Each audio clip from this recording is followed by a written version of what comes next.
it is unsurprising then that the increase to value-added tax proposed on March 12 created so much debate. A vital debate, no doubt, but one that also created some uncertainty. There's clarity now that will remain at 15%. The decision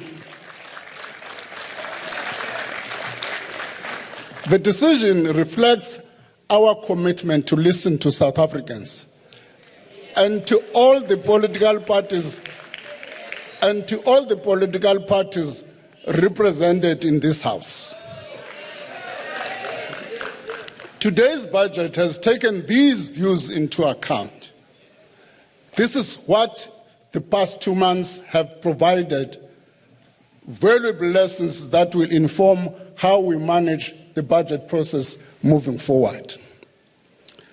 The reality, however, is that the decision to do away with the VAT increase without a viable alternative source of revenue significantly reduce our ability to fund additional government programs and projects to the extent we had deemed necessary. Nevertheless, this budget supports sustainable finances, the social wage, investment in economic growth. This is not an austerity budget. It's an expansionary budget. It increases non-interest expenditure by an average of 5.4% over 3 years. In real terms, this is 0.8% growth. So there we were, South Africans everywhere holding their breath, waiting to hear whether their grocery bill was about to get even scarier. And then, bam! Finance Minister Enoch Godongwana steps up to the mic for his budget speech and drops the line everyone was waiting for. VAT will remain at 15%. You could practically hear the collective sigh of relief from spaza shops to boardrooms. But let's rewind for a second, because just a few weeks ago, this whole VAT thing was a ticking political time bomb. The mere suggestion of a VAT increase in the run-up to March 12 had people going from, "I'm just budgeting for bread," to, "I'm budgeting for survival." Social media exploded, economists weighed in, political parties sharpened their pitchforks. And every South African with a till slip had something to say about it. So why was it such a big deal? Well, for one, VAT is one of those taxes you feel immediately. It doesn't just hit the rich or the poor, it hits everyone. It's like that sneaky auntie who shows up to every family gathering uninvited. You can't avoid her, and you definitely can't ignore her. Whether you're buying bread, soap, or funeral insurance, VAT's right there, whispering, "Give me 15% of that." And with inflation doing cartwheels and fuel prices still in the twilight zone, the idea of upping VAT to 16% was met with open hostility. People weren't just saying, no, they were saying, hell no.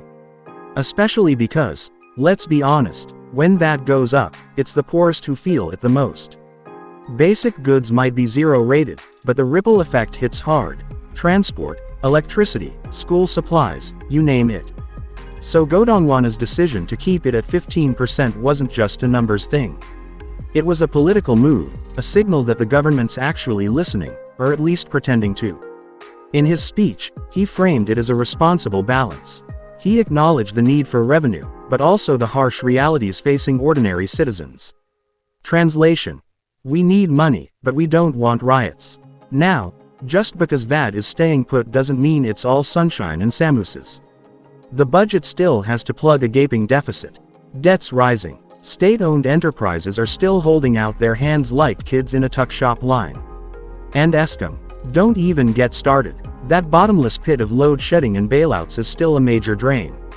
To fill the gap, the budget is leaning more on sin taxes, tightening on high earners, and banking on economic growth that's still, how shall we put it, more hopeful than guaranteed. But the big takeaway today was that government, at least for now, isn't ready to gamble with one of the most politically sensitive levers it has. And of course, opposition parties wasted no time. The F called it a cosmetic budget that postpones pain but doesn't fix structural issues. The DA said it's a missed opportunity to stimulate growth and cut waste. Meanwhile, the average South African just said, Cool. I can still afford chicken wings, barely. But make no mistake. This wasn't a victory lap. It was more like a stay of execution. The pressure is still on to show that the country's finances aren't just being patched up with chewing gum and duct tape.